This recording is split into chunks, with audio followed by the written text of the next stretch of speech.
2012 жылдан бери иштеп келебиз.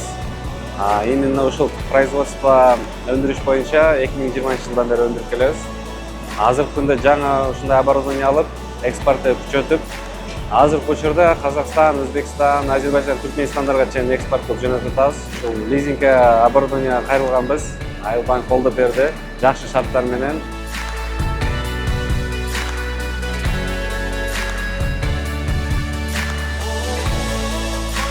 Айыл банктан декабрь айында кайрылышып, лизинг программасы менен ошо бизден производственный оборудованияларды алышты эле.